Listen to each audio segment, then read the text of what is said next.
back to our channel. Hi guys, welcome. And if you are new to our channel, please don't forget to subscribe. Don't forget to like, share this with your friends and family. And if you have any concerns or comments, feel free to comment below. And if you don't follow us on Instagram yet, please do so. It's Nelie and Matt.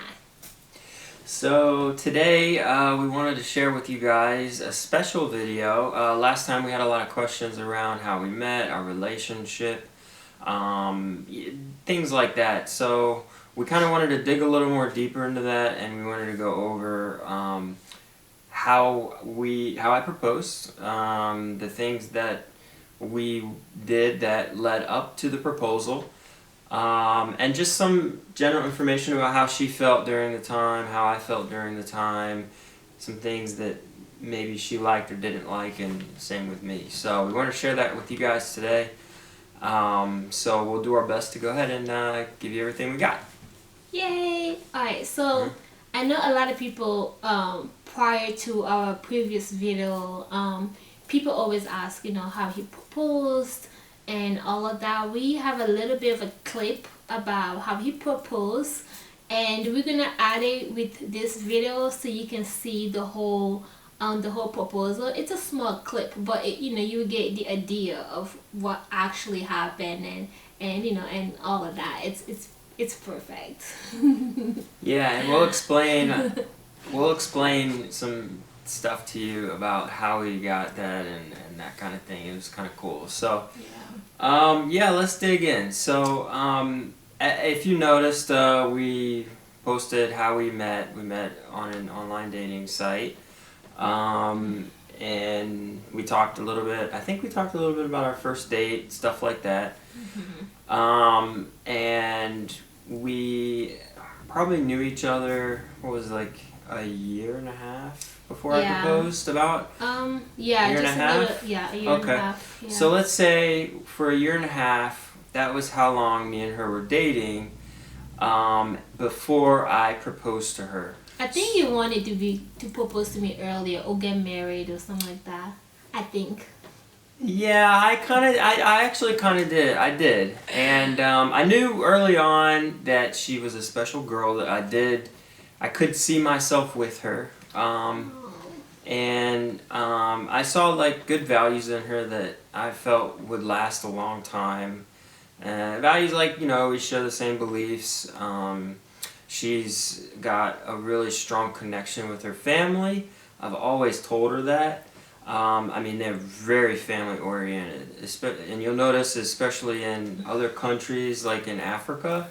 And when I went to France with her, it like reinforced it every single time, and I'm actually very blessed, thankful that she has these qualities, and that was one thing I was hoping that in the future when we have kids that they also will get that same kind of value as well. So anyway, that was a long story, but so for the first year and a half, we dated, and then I proposed, and we're going to talk about what led up to that time where we proposed. So we'll be talking about that year and a half at a high level, just to give you guys like all the background up to that point. So yeah, we met online on a dating site. We went out on some dates. I got to know her better. I think the first trip that we took together, if you want to call it that, was it like 2 months before when we went to Charlotte and you met my mom? No. Was that our first trip? Well, I met your mom in Raleigh, and then we went to Charlotte. Yeah, so that was like our first road trip, right? It's about, yeah. It was like 3 months after we met, we went from... Actually, it was the month after, because it was Easter. Oh, it was 1 month? Yeah, it was okay, Easter. Yeah, that's true, actually. It was, wow. So 1 month or 2 months, however long you want to say it, after we met, we went to Charlotte, North Carolina to meet my family on Easter weekend. And for the first time, she got to meet my your parents, dad, my my brother, my dad. It was like, oof, I was sweating. Yeah, like it was a lot to take in for her, and I was actually It surprised was. at how well she handled it. And it was our first trip together, and I think that it was a good trip. It was like a huge icebreaker. It was kind of a breakthrough for me as far as, I guess, maybe my dating relationship, if you want to call it that, or our dating relationship. And it just gave me more confidence that, you know, she fits well in with my family, even though it was kind of quick. It was like 1 or 2 months after we just met. Of course, we still had a lot that, you know, we wanted to know more about each other, but everything was good. So that was our first trip. What was the second trip? I think the second one, we went to either Myrtle Beach or it was Tennessee. I can't really remember. I think it was Myrtle Beach in that summer, and then later on we went in Tennessee, and then we came back, and then a year later. Okay, so let's talk about so Myrtle Beach. I think that was a day trip, wasn't it? Yeah, it was a day trip. Yeah, so it was a day trip to the beach with some friends, and we. And he wanted to propose. I'm joking. Get out of here. Actually, if you want to know something funny about that trip, I have a truck, and it's a 2x4, which means that it has 4 tires, but only 2 of them work. Really? Yeah, 4x4 means all 4 tires rotate when you hit the gas. A 2x4 means only 2 of the tires go, but the other ones roll along with it. Okay. Okay, so we go to the beach, and guess who gets stuck in a sand dune? Me. And it was so I recently just got that truck, so I wasn't really sure exactly how to. It was funny. How to handle the sand, because I never dealt with sand. It took like about maybe 10 guys to help us to get out of the sand. It was ridiculous. Yeah, actually that was not in Myrtle Beach. That time. So it was in Carolina. It was Oak Island. Yeah, Oak Island. Yeah, so that one was in Oak Island, and I got stuck in a sand dune in Oak Island. It was a summer day, just like a beach day, 1-day trip, and it took like 10 people to help push my truck out. And the funny thing was they even warned me, like, they said, you're lucky you didn't get a ticket. Usually they'll charge you like $500 because they like to preserve the sand dunes. And I just happened to just park all up on it, and I didn't even know. But apparently it's some kind of ecological thing or something I'm unaware of. So I won't be doing that again. But then there was another trip that we took where she was referring to that we went to Myrtle Beach, and I got stuck in the sand there too. But this time it wasn't a sand dune, it was like a parking lot. Yeah. And I had to park in certain areas, and I finally, the guy that was guarding the parking lot, I guess, collecting money and that kind of thing, told me, you know, seems like you're stuck, so he's like, have you ever got stuck in the sand before? I said, no. Well, you already did. So he explained to me that you have to shift the wheel left, right, and then, you know, give it a little gas, kind of give it a little more gas when you go to the right. And eventually I got out. We parked on a hill. We had a great time at the beach that whole day. We got to spend time with each other and with friends and stuff. And then, I thought you were going to propose that day. Yeah. Because it was just a perfect day. Like, okay. But yeah, he didn't. But I didn't. And I came back, and all of a sudden we have like 1 million ants all in the car. And literally for the next probably week at least, I would see ants just randomly walking across my car. I don't know where they came from, though. I think we ran over an ant hill. Yeah. And they got all up in my like air vents and stuff in my car. So yeah, that was a trip. And then after that, what she was referring to earlier was when we went to Tennessee.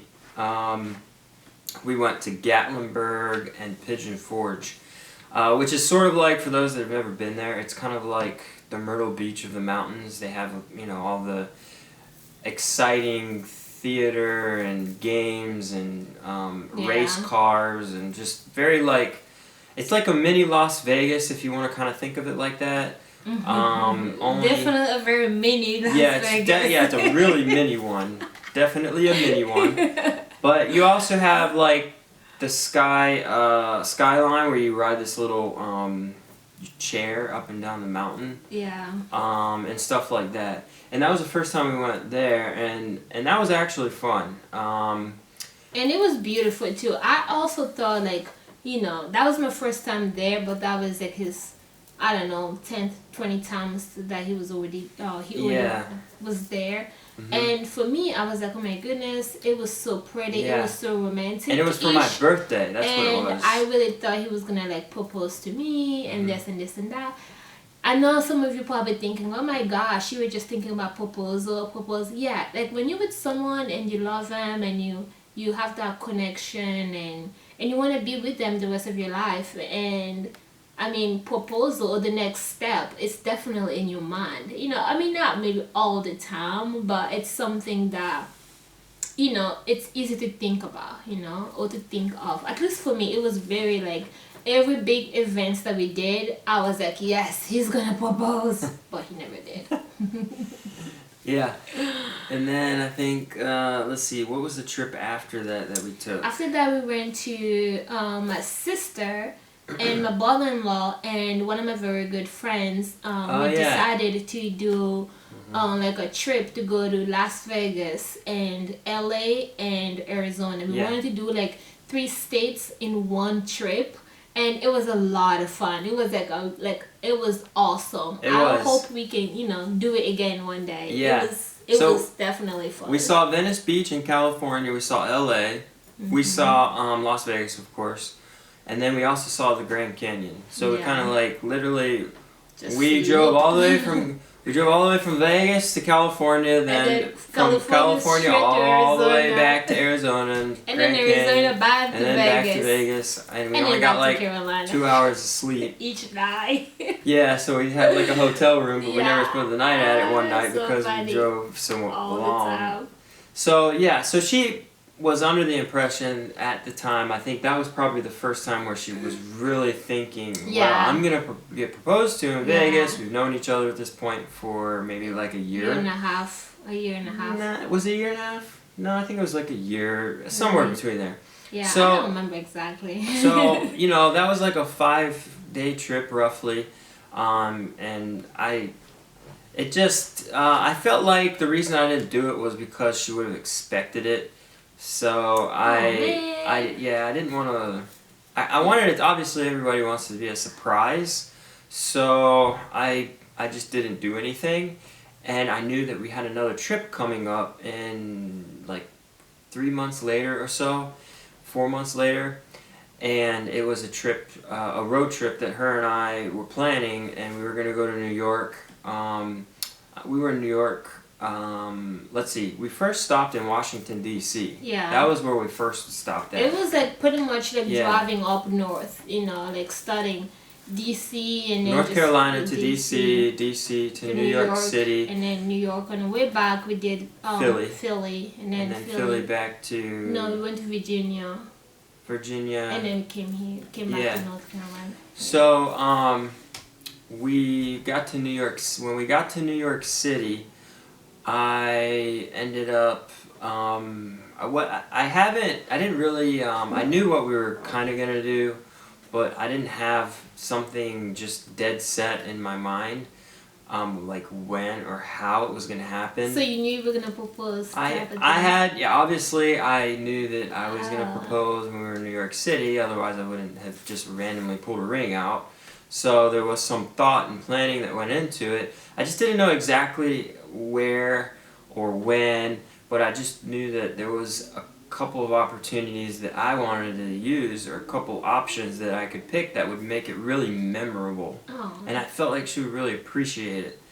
So I kind of waited in DC. I was like, no, I didn't really feel like there was something that, we both wanted to, it would really stick, I mean, what am I going to propose in front of the White House? The White House that, is a mile away, you can't even get close to it, or the Capitol. I just didn't really feel like it was there. The time that we went to D.C., they actually were doing constructions at the White House. So you could only see it from literally a mile away. Yeah, and there was a lot of rain too. Yeah, it rained the whole time. There was flooding actually. Yeah. So then we went to New York City, and you know we did a couple of things. One of the things we did was we toured around New York City. Yeah. Obviously, we went to Times Square. We took the subway train. And that's kind of a lot for people who live in the South. Yeah. In somewhere like, you know, we are so used to like you jump in your car, you know, you go where you want to go, you come back, get out of your car, you get in the house or whatever like that. So for us, you know, using the train or the subway or whatever like that, it was the metro. It was like, I mean, I've been to New York before, but it's just in general, it's like it's different, you know. If you're not really like used to that lifestyle, it could be just a little overwhelming. Yeah. And stuff.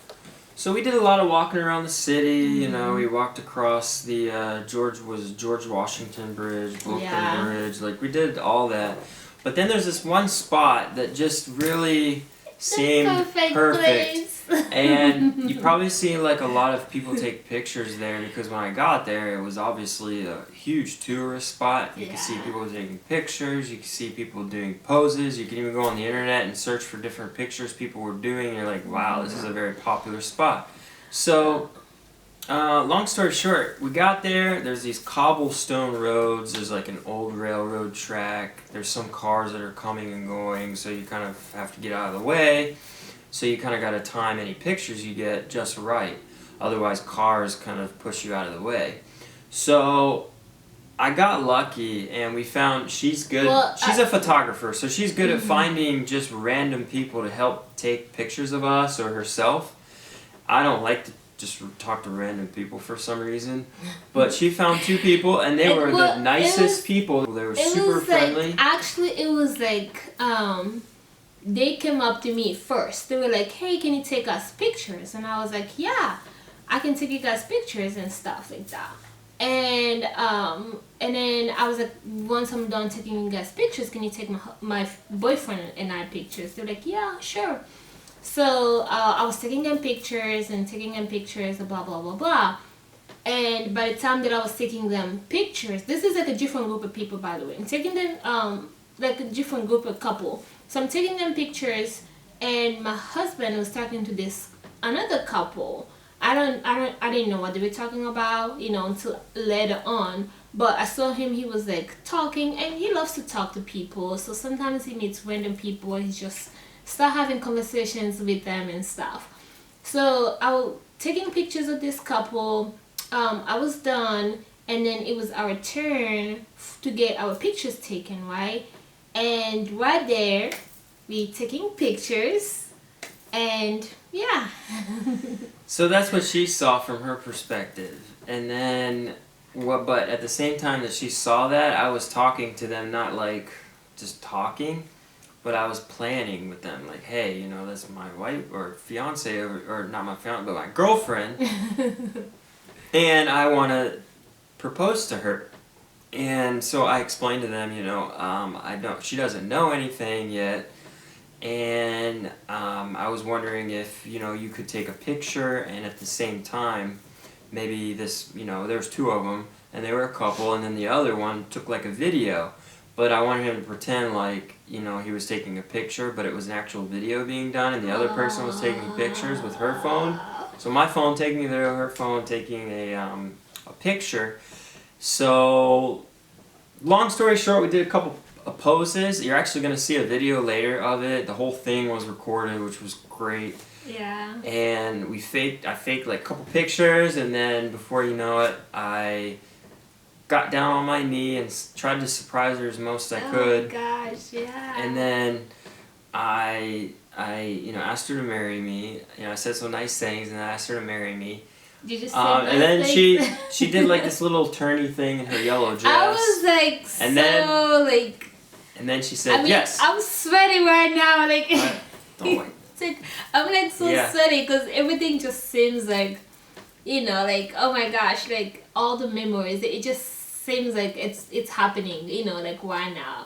I wasn't really expecting him to propose yet. I mean, I did, but not at the moment. So he kind of, it was like, I think he got me really good. He got me really good. I was shaking, I was sweating. I did a little twirl or whatever like that. I don't even remember doing it thanks to the video, because I would have been like, no, I didn't if I didn't see it. Yeah, it was perfect. It was beautiful. It was just. And the people in New York are a lot of them are so friendly. Like everybody, when we were done proposing, I did not expect this, but everybody was cheering, whistling, and clapping in the background. And I was like, oh man, I tried to make it like low key. I didn't want anybody to see us, but no, it was apparently the whole world was watching. And that's the other thing. It's like I was actually very surprised and shocked that he actually did it in front of all those people. You know, I was really expecting him to do something like very, very low key, like in a bedroom, wake up and a ring on my finger or something like that. But it was in front of all of these people, and I was like, oh my gosh, I can't believe this. It was great. It was perfect. It was. Yeah, so that's pretty much, and here's a funny fact. So the couple that took the video and the pictures when he was proposing to me, once we were done, they gave us those our funds and they left. We don't even know who they are. We don't know their names. I know that they said they lived or they came from LA. Yeah. So they were visiting New York. Yeah. But we have their picture, right? Somewhere. No, we don't have the pictures. No, they just they took the pictures and the video for us and they give it to us, but we don't have no connection. I may not really know how they look, but I might have some ideas on how they look if I see them again. But so if you are watching this and you are that cool couple that captured that moment for us, we just want to say thank you so much, because that moment we live forever. You know, our future kids, our grandkids, our grandkids. Yeah. We see this video and we just want to say thank you so much for for just freezing that moment, just that little bit of a moment right there for us, and we truly appreciate that. Yeah, so, we do. Yeah. Thank you. So that's how we got engaged, or that's how he proposed to me, and yeah, it was like a long journey in some way for me, because each time I kept thinking he's gonna propose, he never did, and then I'd be like, oh, he's gonna propose again, he just never did. Not again, he's gonna propose next time, he never did, and all of that. But definitely when we went to Vegas, I was expecting him to propose. I was like he's gonna propose, but he never did. So I was like, maybe he won't propose. Maybe never. Yeah, right. Well, guess what I did? Well, you did. You got me. You got me good when we went to New York. Yeah. So that's the story of how we got engaged. And if you have any suggestions for future videos, comment below. Send us a message on Instagram or email us, and we will make sure to make a video of about your suggestions or something like that. Thank you guys for watching. Thank you. Don't forget to subscribe. Don't forget to subscribe if you haven't yet and you keep watching our videos. Shame on you. Please subscribe, share, like, and comment below. Thank you so much. All right. Love you guys. Bye. Mwah. Mwah. Mwah.